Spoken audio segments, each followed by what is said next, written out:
போன எபிசோட்ல காஞ்சனா மாமனாரோட கணக்கு பிரச்சனையை தீர்த்து எல்லாரோட மனசு ஜெயிச்சா.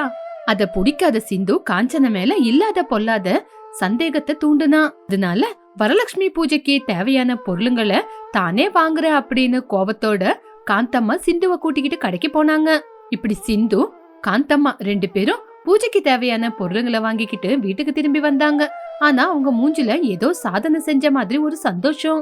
பாத்தியாமா, பூஜைக்கு தேவையான பொருளுங்களை 1 மணி நேரத்திலே நம்ம வாங்கிக்கிட்டோம். இதுக்கு நம்ம அண்ணி தான் போகணுமா? அதுல ஒரு பில்டப் வேற. ஆமா சிந்து, எனக்கு என்ன அனுபவம் இல்லையா? ஒவ்வொரு தடவையும் புரோகிதர் எழுதி கொடுக்கும் போது நான் தானே கடைக்கு போய் வாங்கிட்டு வரேன், எனக்கு தெரியாதா? கிச்சன்ல இருந்து காஞ்சனா ஒரு கிளாஸ் தண்ணிய கொண்டு வந்து கொடுத்தா. வந்துட்டீங்களா?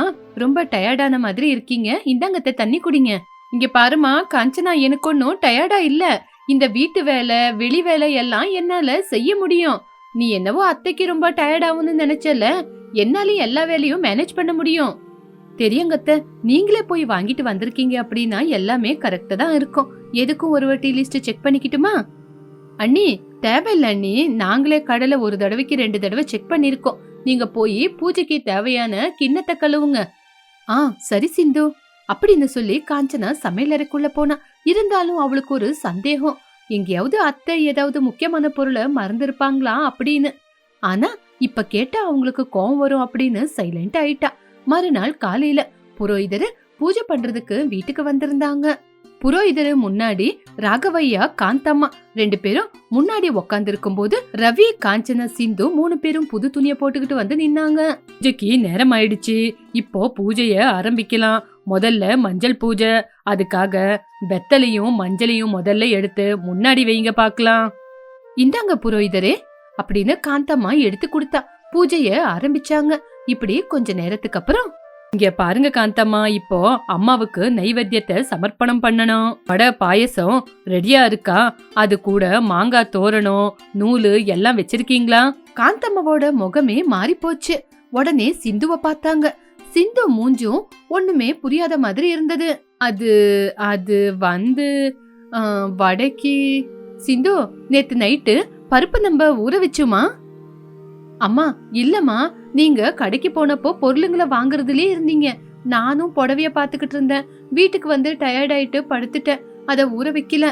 என்ன காந்தம், சாமிக்கு பூஜை ஆரம்பிக்கிறதுக்கு முன்னாடி நைவேத்தியம் ரொம்ப முக்கியம் இல்லையா? அதையே மறந்துட்டியா? நேத்து சொல்லும்போது ரொம்ப திமிரா பேசுன, இன்னைக்கு வீட்டுல செய்ய வேண்டிய வேலைய செய்யல இல்லையா? இது இப்ப அரிசிய ஊற வச்சு பாயசம் வடை எல்லாம் செய்யறதுக்கு ரொம்ப நேரமாகும். அதுக்குள்ள நல்ல நேரமே முடிஞ்சு போயிடுமே. காந்தம்மாவுக்கு என்ன பண்றதுன்னே தெரியல. எல்லாரும் முன்னாடியும் தலை குனிஞ்சு கண்ணுல கண்ணீர் வந்துச்சு. சிந்துவுக்கும் என்ன பண்றதுன்னு தெரியாம நின்னுக்கிட்டு இருந்தா. புரோகிதரே, ஏதோ பெரிய தப்பு நடந்து போச்சு, மன்னிச்சிடுங்க. இப்போ வேற என்ன பண்ண முடியும்? அப்போ நிதானமா காஞ்சனா சமையலறைக்குள்ள போனா. போய் புரோகிதரு கேட்ட பொருளை கொண்டு வந்தா. புரோகிதரே, நீங்க கவலைப்படாதீங்க, இந்தாங்க நீங்க கேட்ட பொருள். தோரணம் கட்ட மஞ்சள் நூலுக்கு தேய்ச்சி பத்திரமா எடுத்து வச்சிருக்கேன். தோரணமும் ரெடியாதான் இருக்கு. காஞ்சனா கண்ணுல ஆச்சரியம், ஏமாந்து போயிட்டுமேங்கிற தவிப்பு. காஞ்சனா, இது எல்லாமே நீ எப்பமா செஞ்ச? மாமா, நேத்து நைட்டு அத்தை கடைக்கு போயிட்டு வந்து டயர்டாயி படுத்துட்டாங்க. அப்பதான் பூஜைக்கு தேவையான எல்லா பொருளுங்களும் இருக்குதான்னு செக் பண்ணி பார்த்தேன். இதுல இந்த பொருள் இல்லாதப்போ காலையில பூஜைக்கு வேணும்னு எல்லாமே ரெடி பண்ணிட்டேன். நீ ரொம்ப நல்லா யோசிக்கிறமா. வீட்டுக்கு குத்துவிளக்கு மருமக அப்படிங்கறத இந்த பொண்ணு நிரூபிச்சிருச்சு. அந்தம்மா காஞ்சனாவோட மூஞ்ச பார்த்தாங்க. உள் மனசுக்குள்ள அப்பா பூர்த்தி ஆயிருச்சு இன்னைக்கு பூஜை அப்படின்னு நினைச்சாலும் வெளிய மட்டும் கம்பீரமா மூஞ்சிய பார்த்தாங்க. பூஜை முடிஞ்சதுக்கு அப்புறம் எல்லாருமே பிரசாதத்தை சாப்பிட்டாங்க. ராகவையா ரொம்ப சந்தோஷப்பட்டாரு. பாத்தியா காந்தம், காஞ்சனா இல்லனா இன்னைக்கு பூஜை நடுவுலயே நின்னு போயிருக்கோம். நீ அனுபவம் அப்படின்னு சொன்ன. காஞ்சனா எல்லா பொறுப்புகளையும் கையில எடுத்துக்கிட்டா. ஆமாமா, காஞ்சனா எப்பவுமே ஒரு ஸ்டெப் முன்னாடி தான் யோசிப்பா. நீங்க இப்பவாவது புரிஞ்சுக்குங்க, அவ நம்ம வீட்டோட நல்ல மருமகான்னு. சரி அண்ணன், ஒரு சின்ன விஷயம் நாங்க மறந்துட்டோம். அதுக்கு எங்களை திட்டிக்கிட்டு அண்ணிய இவ்ளோ புகழணுமா? வீட்டு மருமக இவ்ளோ கூட ஜவாப்தாரி இல்லைன்னா எப்படி? காந்தம் மட்டும் உள்ளுக்குள்ள சந்தோஷப்பட்டாலும் வெளியே எல்லாரும் முன்னாடியும் சிந்து சொன்னது உண்மைதானே? வீட்டு மருமகன்னு சொன்னதுக்கு அப்புறம் பொறுப்பு இருக்கணும்ல. நான் மறந்துட்டேன்னு சொன்னதுக்கு அப்புறம் எனக்கு ஞாபகப்படுத்தி இருக்க வேண்டியதானே? நான் மறந்த விஷயத்த அவ சைலண்டா செஞ்சு எல்லாரும் முன்னாடியும் பெரியவ அப்படின்னு காட்டி கொடுக்கறா. ஐயோ அத்தை, அப்படியெல்லாம் நினைக்காதீங்க அத்தை. நேத்து நீங்க ரொம்ப டயர்டா இருந்தீங்க, எதுக்கு உங்களுக்கு டிஸ்டர்ப் பண்ணணும் அப்படின்னு நான் சொல்லல. பூஜை விஷயம் இல்ல, பாதியிலே நிக்க கூடாதுன்னு யோசிச்சேன். ராகவையா தன்னோட மருமகளை நினைச்சு ரொம்ப பெருமைப்பட்டாரு. காந்தம்மா மௌனமா நின்னுகிட்டு இருந்தா. ஆனா அவளோட மனசுல காஞ்சன மேல ஒரு கௌரவம் வந்தது. கொஞ்ச நாளுக்கு அப்புறம் ரகுராம் ரொம்ப டென்ஷன்ல உக்காந்து இருந்தாரு. டேபிள் மேல நிறைய ஃபைல் இருந்துச்சு. பக்கத்துல ரவி கூட நின்னு இருந்தா. அன்னைக்கு அந்த டைம் ரொம்ப டென்ஷனா இருந்தது. அப்பா, இப்படி இருந்தா ரொம்ப கஷ்டம். புதுசா வந்திருக்கிற ரைஸ் சரியா வியாபாரம் ஆக மாட்டேங்குது. அதனால குறைஞ்ச விலைக்கே குடுத்துக்கிட்டு இருக்காங்க. நம்ம இப்படியே குறைஞ்ச விலைக்கு குடுத்துக்கிட்டு இருந்தோம்னா நம்மளுக்கு தான் பெரிய நஷ்டம் வரும். இத எப்படியாவது செஞ்சு நம்ம சரி பண்ணியே ஆகணும். நீ சொல்றது எனக்கு புரியுதுடா ரவி. நேத்து பேங்க் மேனேஜர் போன் பண்ணியிருந்தாரு. இந்த மாசம் லோன் கட்டலனா ஃபேக்டரிய மூடிடுவேன் அப்படின்னு. என் கண்ணு முன்னாடியே நம்ம ஃபேக்டரிய மூடுறது கஷ்டமா இருக்கு. அப்பா, நம்மளும் ரேட்டை குறைக்கலாமாப்பா? இப்பவே ரொம்ப குறைஞ்ச மார்ஜின்ல தான் நம்ம வித்துக்கிட்டு இருக்கோம். இன்னும் குறைச்சோம்னா அசலுக்கே மோசமாயிடும். ஃபேக்டரியில வேலை செய்யறவங்களுக்கு சம்பளம் கூட கொடுக்க முடியல. என்ன பண்றதுன்னே புரியல. அப்போ காஞ்சனா காஃபிய போட்டு எடுத்துட்டு வந்தா. அவங்க பேசுறத கேட்டுக்கிட்டா. மாமா, காஃபி எடுத்துக்கங்க மாமா.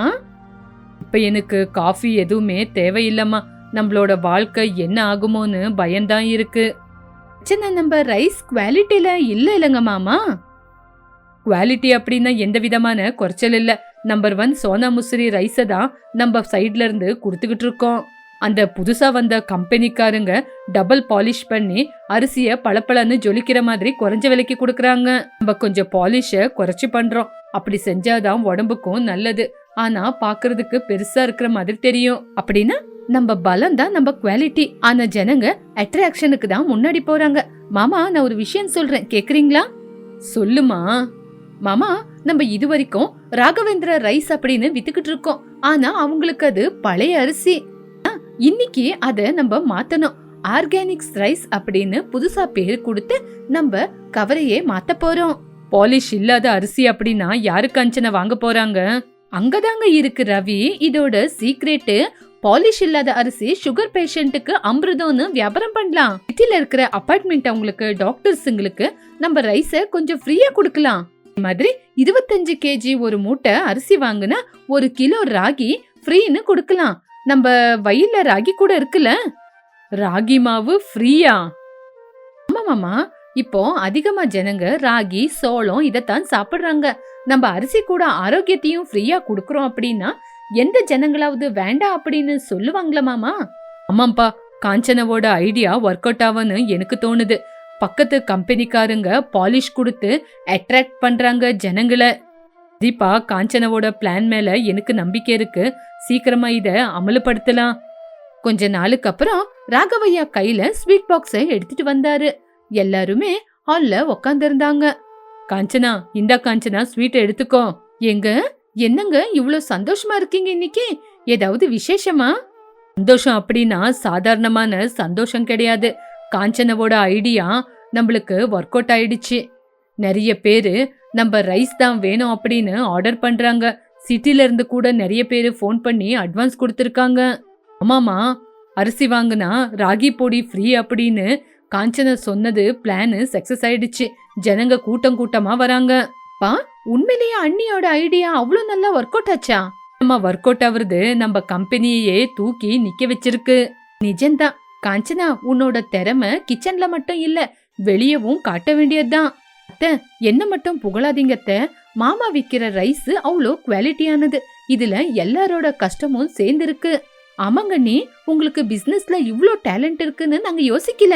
இப்படி எல்லாரும் காஞ்சனாவை புகழ்ந்துகிட்டு இருந்தாங்க. வீட்ல பண்டிகை கோலாகலம் இருந்தது. மறுபடியும் கொஞ்ச நாள்ல அந்த கிளைமேட்டே கம்பீரமா மாறி போச்சு. ராகவையா மறுபடியும் கோவத்தோட பேசிக்கிட்டு இருந்தாரு. என்னது, ஆர்டரை கேன்சல் பண்றாங்களா? எதுக்கு? முந்தா நேத்து வரைக்கும் நல்லா தானே போயிட்டு இருந்தது. மறுபடியும் எதுக்காக கேன்சல் பண்றாங்க? காஞ்சனா, ரவி, காந்தம்மா கவலையோட பாத்துக்கிட்டு இருந்தாங்க. என்னாச்சு மாமா, எதுக்காக இவ்ளோ டென்ஷனா இருக்கீங்க? ஏமாந்து போயிட்டோம் காஞ்சனா, ஏமாந்து போயிட்டோம். பெரிய ஏமாற்றம் தான். நம்ம அரிசியில புழுவு வண்டு எல்லாம் வருதுன்னு கஸ்டமர் கம்ப்ளைண்ட் பண்ணிருக்காங்களாம். கொண்டு போன லாரி எல்லாம் ரிட்டர்ன் வருது. காசு கொடுத்த கஸ்டமர் எல்லாம் இப்போ காசு திருப்பி கேக்குறாங்க. இப்ப சொல்றீங்க நம்ம குவாலிட்டி விஷயத்துல எப்பவுமே காம்ப்ரமைஸ் ஆகலையே. எனக்கும் அதுதான்டா புரியல. திடீர்னு நம்ம பிராண்ட் மேல எதுக்காக இந்த மாதிரி நெகட்டிவ் தாட்? பேரை கெடுக்கிறதுக்காக வேணும்னு யாரோ செஞ்ச சதி இது. ஐயோ கடவுளே, முந்தா நேத்து தானே லாபம் வந்துச்சுன்னு சந்தோஷப்பட்டோம். இன்னைக்கு யாரோட கண்ணு பட்டுருச்சு? நம்ம சைடுல இருந்து எந்த விதமான தப்பு நடக்கல. ஆனா பேக்கிங் ஆகும் போதும் பக்கத்துல இருந்து பாத்துக்கிட்டு இருக்கோம். எந்த ஒரு பிரச்சனையும் இல்ல. ஆனா யாரோதான் ஏதோ சதி பண்றாங்கத்த. அப்படின்னா டிரான்ஸ்போர்ட்ல ஏதாவது தப்பு நடக்குதா? இருக்கலாங்க. இல்லனா நம்ம மில்லுலயே நம்மளுக்கு தெரியாத யாராவது எதிரிங்க இருக்காங்களா? இல்லம்மா, நம்மளோட கம்பெனில அந்த மாதிரி ஜனங்க யாருமே இல்ல. எல்லாரும் நிறைய வருஷமா நம்பிக்கையா வேலை செய்யறவங்க. ராகவையா கண்ணுல இருந்து கண்ணீர் வந்துச்சு. மாமா, நீங்க கவலைப்படாதீங்க. பிரச்சனை எங்கிருந்து வருதுன்னு நான் கண்டுபிடிக்கிறேன். அண்ணி, இது பெரியவங்க பிரச்சனை. நீங்க மறுபடியும் ரிஸ்க் எடுக்கிறீங்களா? நம்ம குடும்பத்துக்காக எவ்வளவு பெரிய ரிஸ்க் வேணா நான் எடுக்க ரெடியா இருக்கிறேன் சிந்து. இந்த பிரச்சனைய நான் சரி பண்ற வரைக்கும் எனக்கு சரியான தூக்கம் வேண்டாம். அரிசில கல்லு எப்படி வந்துச்சு? காஞ்சனாவோட சந்தேகம் யாரு மேல? மில்லுல இருக்கிற நம்பிக்கை துரோகி யாரு? இந்த பிரச்சனைக்கெல்லாம் சரியான பதில் தெரியணும்னா எபிசோட் புத்திசாலி மருமக 3 பாருங்க. கீர்த்தி ரொம்ப அழகான புத்திசாலியான கிராமத்து பொண்ணு. கீர்த்திக்கு அவளோட கிராமம்னா ரொம்ப பிடிக்கும். அப்பா அம்மாவுக்கு துணையா எப்பவுமே கிராமத்துல இருக்கலாம் அப்படிங்கறது தான் கீர்த்தியோட ஆசை. கீர்த்தியோட எதிர்காலத்தை பத்தி யோசிச்சு அவளோட அப்பா அம்மா கீர்த்திய ஒரு பட்டணத்துக்கு கல்யாணம் பண்ணி கொடுக்கணும் அப்படின்னு யோசிச்சு சிட்டிலேயே பெரிய பணக்காரான காந்தம்மா வீட்டுக்கு மருமகளா அனுப்பி வச்சாங்க. சிட்டிக்கு மருமகளா போறது கீர்த்திக்கு பிடிக்கலனாலும் அவளோட அப்பா அம்மா சந்தோஷத்துக்காக சிட்டிக்கு மருமகளா போனா. ஆனா அவளோட பழக்க வழக்கங்க எல்லாமே கிராமத்துக்கு ஏத்ததா இருந்ததுனால சிட்டில அவளுக்கு அவ நினைச்ச மாதிரி வாழ முடியல. கீர்த்தி, வாமா, பியூட்டி பார்லருக்கு போயிட்டு வரலாம். அத்தை, பியூட்டி பார்லருக்கு எதுக்கு அத்தை? அம்மா, நான் பொழைச்சுக்கிட்டேன். பியூட்டி பார்லர் அப்படின்னா என்னன்னு கேட்காம போயிட்டியே என்கிட்ட நீ. அத்தை, நீங்க எனக்கு எதுவுமே தெரியாது அப்படின்னு நினைச்சுக்கிட்டீங்களா? பியூட்டி பார்லர்னா என்ன, அங்க எதுக்கு போவாங்கன்னு எனக்கு நல்லா தெரியும் அத்தை. அப்புறம் பியூட்டி பார்லரை பத்தி எல்லாம் தெரிஞ்சும் எதுக்குடி என்கிட்ட அப்படி கேட்ட? என் மூஞ்ச பாத்தியா? கொஞ்ச நாளாவே எவ்வளவு பிளாக் ஆகி போயிருக்கு. பியூட்டி பார்லருக்கு போய் ஃபேஷியல், மேனிக்யூர், பெடிகேர் எல்லாம் பண்ணிக்கிட்டா என்னோட முகம் மறுபடியும் பளபளன்னு ஜொலிக்கும். அத்தை, இப்ப அதெல்லாம் செஞ்சு அவ்வளோ செலவு பண்றது எதுக்காகத்த? வீட்லயே மஞ்சள், சந்தனம், கடலை மாவெல்லாம் போட்டு மூஞ்சிக்கு ஒரு ஃபேஷியல் பண்ணா நம்ம முகம் பளபளன்னு ஜொலிக்க போகுது. எங்க கிராமத்துல எல்லாரும் இததான் மூஞ்சிக்கு போட்டுக்கிட்டு மூஞ்ச நல்லா வச்சிருக்காங்க. வேணும்னா இதெல்லாம் நானே கலக்கி உங்க மூஞ்சிக்கு போட்டு விடுறேன் அத்தை. இப்படி கடகடன்னு மாவை கலக்கிறதுக்காக சமையல் அறைக்கு போனா. ஐயோ, இந்த பொண்ணு என்ன பைத்தியக்காரத்தனமா என் மூஞ்சில ஏதோ செய்ய போறா.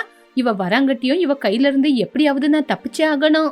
மாமியார் அவகிட்ட மாட்டிக்க கூடாதுன்னு அங்கிருந்து கிளம்பி போயிட்டாங்க. அவளும் சமையல் அறைக்குள்ள போய் மாவெல்லாம் எடுத்துக்கிட்டு வந்து அத்தைய தேடிக்கிட்டு இருந்தா. அத்தை அவங்க மூஞ்சனை ஏதாவது செஞ்சிருவேன்னு பயத்திலேயே இங்கிருந்து ஓடி போயிட்டாங்க போல. ஐயோ, இப்ப இந்த கலக்குன மாவை நான் என்னதான் பண்றது? ஐயோ, சரி, எல்லாரும் வராங்கட்டியும் அவங்களுக்காக சுட சுட பஜ்ஜிய போட்டு வைக்கிறேன் அப்படின்னு சிரிச்சுக்கிட்டு சமையல் அறைக்குள்ள போயிட்டா. இப்படி இருக்கும்போது ஒரு நாள் கொஞ்ச நாளுக்கு அப்புறம் கீர்த்தியோட அம்மா வந்தாங்க. அண்ணி, எப்படி இருக்கீங்க? நல்லா இருக்கீங்களா? வாங்க அண்ணி, நல்லாதான் இருக்கேன். இருங்க, கீர்த்திய கூப்பிடுறேன். கீர்த்தி, யாரு வந்திருக்காங்கன்னு பாரு அப்படின்னு கூப்பிட்ட உடனே கீர்த்தியும் சமையல் அறைக்குள்ள இருந்து ஹாலுக்கு வந்தா. அம்மா, எவ்வளவு நாளாச்சுமா உங்களை பார்த்து. எப்படி இருக்கீங்கம்மா? அப்பா எப்படி இருக்காரு? எல்லாரும் நல்லா இருக்கும்மா. சரிங்கம்மா, ஊர்ல இருந்து வரும்போது எனக்கு என்ன கொண்டு வந்தீங்க? மீனை கொண்டு வந்திருக்கேம்மா. உனக்கு மீனுனா ரொம்ப பிடிக்கும்ல. போன தடவை உங்க அப்பா வந்தப்போ கேட்டியாமே, அதுக்காக தான் உனக்கு காஞ்ச மீனை கொண்டு வந்திருக்கேன். உனக்கு எப்ப வேணுமோ அப்போ நீ குழம்பு வச்சு சாப்பிடுவேல. அப்பா, அம்மா நல்ல வேலை செஞ்சீங்கம்மா. எவ்வளோ நாளாச்சு மீன் குழம்பு சாப்பிட்டு. சரி, போனா போட்டோம். இந்த கருவாடாச்சு கொண்டு வந்தீங்களே. என்னது கருவாடா? அதுக்குதானா ரொம்ப நேரமா நீங்க வந்ததுல இருந்து ஏதோ ஒரு மாதிரியான வாடை வருது. இங்க பாருமா கீர்த்தி, இதெல்லாம் சாப்பிடக்கூடாது. அண்ணி உங்களுக்கும் தான் இதெல்லாம் கொண்டு வராதீங்க. இதெல்லாம் சாப்பிட்டா உடம்புக்கு என்ன ஆகுறது? இதெல்லாம் தூக்கி வெளியே கடாசுங்க. அண்ணி, கீர்த்திக்கு மீன் அப்படின்னா ரொம்பவே பிடிக்கும். மீன் இங்கெல்லாம் கிடைக்கிறது இல்லையாமே, அதுக்குதான் அவளுக்கு பிடிச்சப்ப செஞ்சு சாப்பிட்டோன்னு இந்த கருவாடை கொண்டு வந்தேன். ஐயோ, இந்த வாசனைக்கு இந்த வீட்டுக்குள்ளேயே நிக்க முடியலையே. முதல்ல இதெல்லாம் தூக்கி வெளியே விசிறடிங்க. உங்க பொண்ணுக்கு மீனுன்னா ரொம்ப பிடிக்கும் அப்படின்னா இப்பவே உங்க பொண்ணுக்காக ஆன்லைன்ல மீன் கறிய ஆர்டர் பண்றேன். இதெல்லாம் முதல்ல தூக்கி கடாசுங்க. அப்படி சொல்லி மூக்க மூடிக்கிட்டு அங்கிருந்து கிளம்பி போயிட்டாங்க. பாத்தீங்களாமா, வேண்டாம் வேண்டான்னு எவ்வளவு சொன்னாலும் இந்த மாதிரி பட்டணத்துல என்ன கொண்டு வந்து கல்யாணம் பண்ணி விட்டுட்டீங்க. எனக்கு பிடிச்சது எதுவுமே என்னால சாப்பிட முடியல. இங்க ஃப்ரெஷ்ஷான மீன் கூட கிடைக்காது. ஆர்டர் பண்ணி சாப்பிட்டா அது நல்லாவே இருக்கிறது இல்ல. என்னதான் இருந்தாலும் நம்ம கையில நம்மளே சமைச்சு சாப்பிடுற மீன் குழம்பு மாதிரி வருமா? மீன் சாப்பிடுற குடுப்பனை எனக்கு இல்லன்னு நினைக்கிறேன்.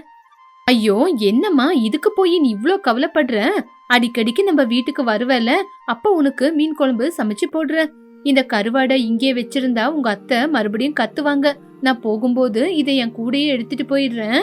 அப்படி சரோஜா தன்னோட பொண்ணுக்கு புத்திய சொல்லிட்டு பார்த்து பத்திரமா இருன்னு சொல்லி அங்கிருந்து கிளம்பிட்டாங்க.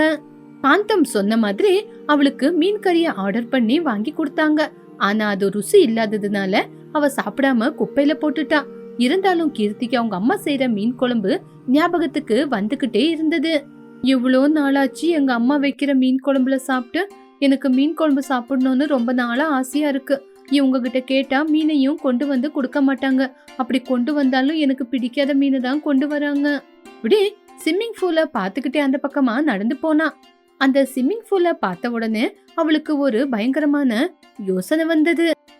ஆமா, இங்க நல்ல மீனுங்க எங்கேயுமே கிடைக்காது. இந்த தண்ணிய பார்த்த உடனே தான் எனக்கு ஒரு யோசனை வருது. எங்க ஊர்ல எல்லாம் இந்த மாதிரி தண்ணில தானே மீனை வளர்க்குவாங்க. அங்கிருந்து நான் ஏன் மீனை கொண்டு வந்து இந்த ஸ்விம்மிங் பூல்ல வளர்க்க கூடாது? அட, இத்தனை நாளா என்னோட மரமண்டைக்கு இந்த மாதிரி யோசனை ஏன் தோணல? சரி, இப்பவாச்சு தோணிச்சே. இதே மாதிரி நான் இந்த தண்ணில மீனை கொண்டு வந்து விட்டுட்டு எனக்கு எப்ப வேணுமோ அப்போ டெய்லி சமைச்சு சாப்பிடலாம். என்னோட யோசனை சூப்பரா இருக்கு, அப்படியே செய்யறேன். உடனே கீர்த்தி அவங்க அம்மாவுக்கு போன் பண்ணி, உங்க ஊர்ல ஆத்துல இருக்கிற விதவிதமான மீனை இந்த பக்கம் வளர்க்கறதுக்கு நல்ல மீனா பார்த்து கொடுத்து விடுங்க அப்படின்னு போன் பண்ணி அவங்க அம்மா கிட்ட கொண்டு வர சொன்னா. கீர்த்தி சொன்ன மாதிரி சரோஜா பொண்ணுக்காக உயிரோட இருக்கிற மீனை அந்த ஊருக்கு கொடுத்து விட்டாங்க. உடனே கீர்த்தி அவங்க அம்மா கொடுத்து அனுப்பின மீனுங்களை எல்லாம் கொண்டு வந்து அந்த ஸ்விம்மிங் பூல்ல விட்டுட்டா. ஸ்விம்மிங் பூல் மொத்தம் அந்த மீனுங்க ஸ்விம்மிங் பண்ணிக்கிட்டு இருந்தது.